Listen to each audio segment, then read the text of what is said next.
was going to include this story in this week's weekly news recap, but I feel like it's such an interesting story that I've decided to kind of expand it. So, there has been a lot of talks this week about the musical Operation Mincemeat.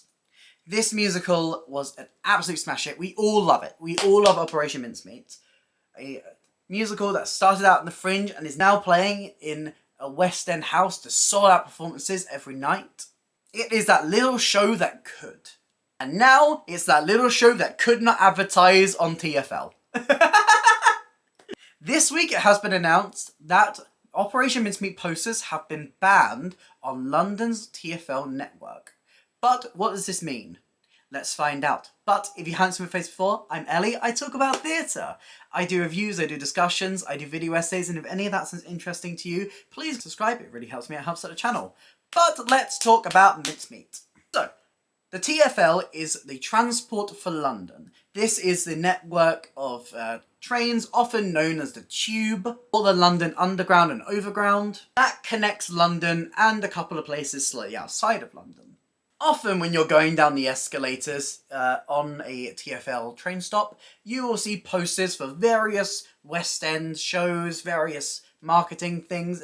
It's one of the biggest places that theatres will use to advertise their shows. I mean, it's a perfect place to do it. They kind of go hand in hand together.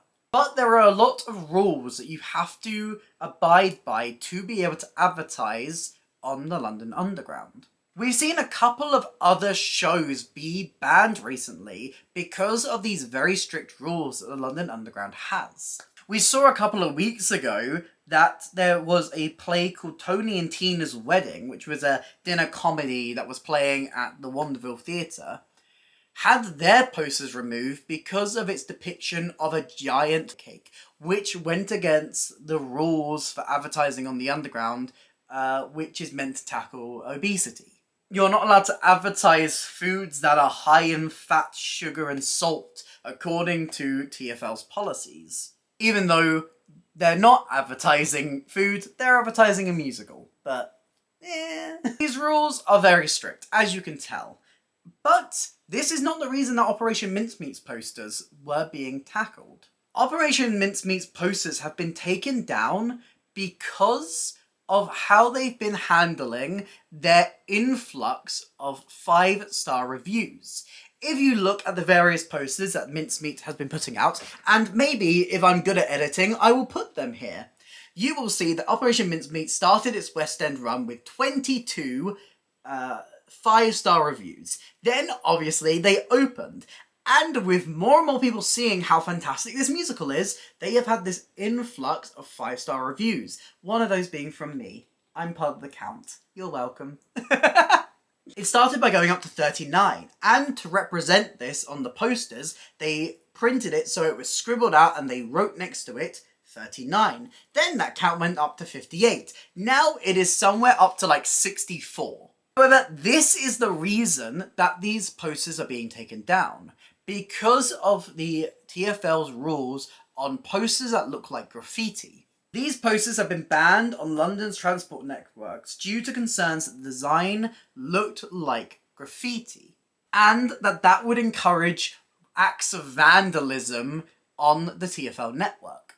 TFL has said that this design was rejected in May after being reviewed, and that it doesn't allow any type of advertisement with this style of graffiti on it. Now, obviously, it's a very snappy title to say Operation Mincemeat banned on the London Underground, but they have submitted a different designed poster that will be allowed to be portrayed on the Underground. But the argument has been, is this a little bit too far? I mean, surely people can tell the difference between an actual piece of graffiti and something that has been printed on to look like graffiti. And this is what one of the spokespersons from the musical has argued. They told Broadway World this: "It is of course complete nonsense and belittling to the public's intelligence who can obviously tell graffiti from printing, not to mention inflicting unnecessary and damaging costs on redesigns for a show that, while Receiving now 64, I got it right, 5-star reviews, has come from small beginnings and does not have the vast resources of a Hamilton or Book of Mormon at a tiny little theatre like the Fortune Theatre. This is a very weird situation because I can definitely see both sides of this. There are obviously going to be rules that you need to follow if you're advertising something somewhere. I mean, this is the reason we have things like the Advertising Standards Bureau. I'm pretty sure that's what they're called. To make sure that there are strict guidelines on what can be advertised and what can be not, and what is fair to be done in advertising and what is not. Is this strict though? Yeah, it's a bit much. It was definitely a very cute marketing thing to do the kind of scribble out, and I do wonder if Mincemeat will find a similar way to do it, but without it looking too much like graffiti. And it's important to note that this design rule seems to only be for Transport for London. It seems to only be on that branch of train line. So if you're seeing marketing online, it's still likely you're going to see the fun scribble out designs. I actually found this situation more unbelievable when it came to Tony and Tina. Tony and Tina's posters were banned because of 2 people standing on a giant cake, a giant wedding cake. It's clearly meant to be reminiscent of the wedding cakes that you have with the little statues of 2 people. It's not advertising a cake, but because of these very strict guidelines, you're banning it?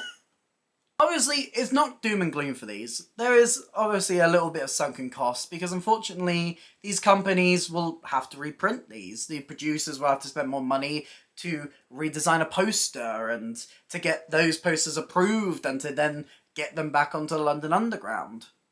But it is a funny piece of theatre news that we can kind of chuckle about this week.